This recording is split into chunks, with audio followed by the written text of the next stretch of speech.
kênh sàn gỗ nhập. Hôm nay xin giới thiệu với các bạn một sản phẩm sàn gỗ công nghiệp cao cấp của Tây Ban Nha, thương hiệu Faust. Trong dòng sản phẩm sàn gỗ công nghiệp của Tây Ban Nha thì có hai loại sản phẩm. Một là sản phẩm vân gỗ thẳng, hai là vân gỗ xương cá.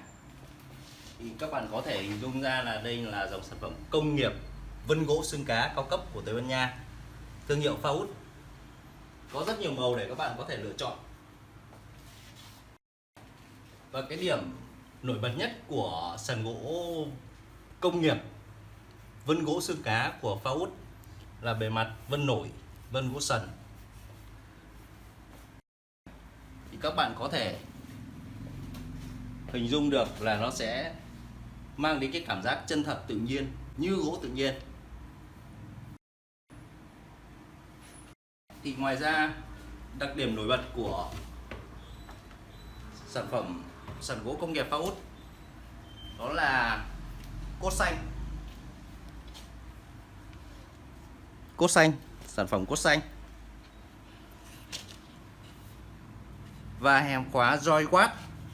Cái hèm khóa này thì đã được đăng ký bảo hộ độc quyền của Faust. Dòng sản phẩm này là dòng sản phẩm cao cấp công nghiệp vân gỗ xương cá cao cấp của Tây Ban Nha. Thế thì các bạn muốn có thông tin chi tiết về giá cả, xin gọi đến số điện thoại 0904 111 334 hoặc 0904 111 382 để có được báo giá cũng như thông tin chi tiết về sản phẩm. Xin cảm ơn. Thì tôi xin giới thiệu đến các bạn một sản phẩm sàn gỗ xương cá Faust của Tây Ban Nha đã được thợ thi công tại Thái Thịnh, Hà Nội. Và các bạn cũng đừng quên subscribe cho kênh. Cảm ơn nhiều.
Kinh, đá kinh quá.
này là phải theo vân đúng không?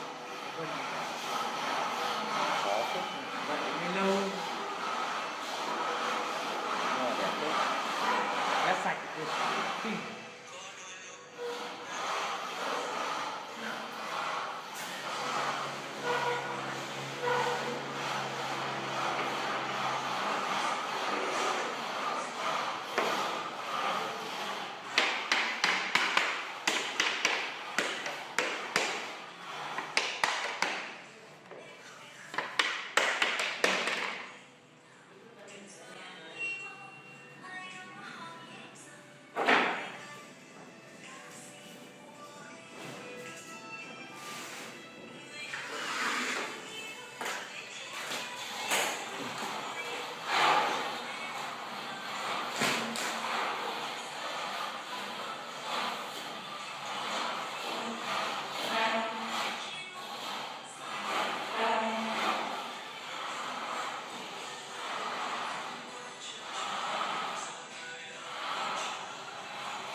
Này AC6 cơ. AC6 của AC5 4 này.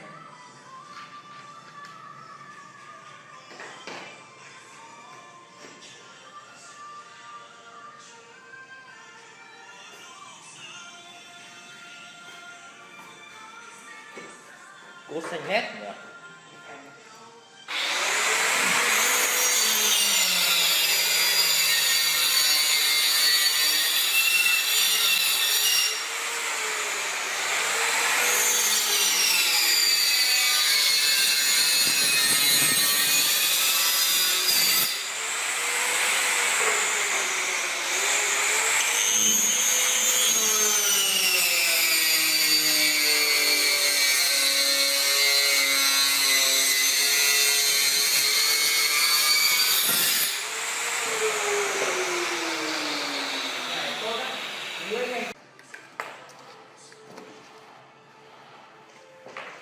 Cái hàm này nó lại làm cái móc hơi gồ lên một tí đúng không? Theo này không quá đấy.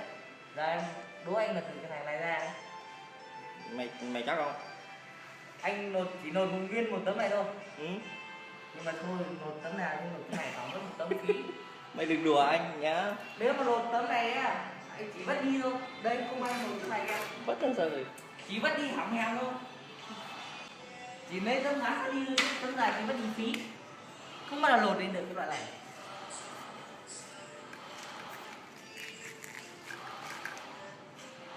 Nốt đầu nó ra là được. Không bao giờ được.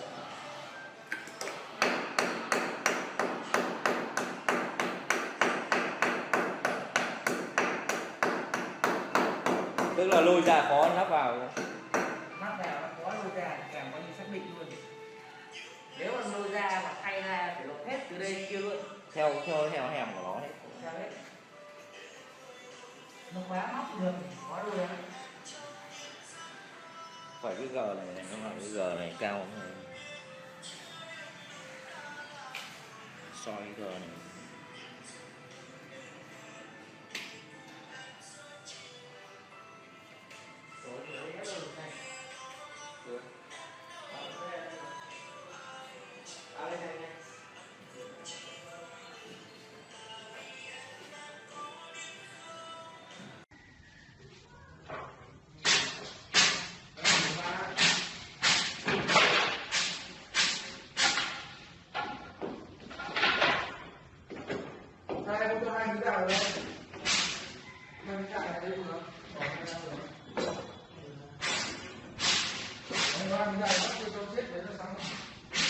Ngày này là ra đúng mồm.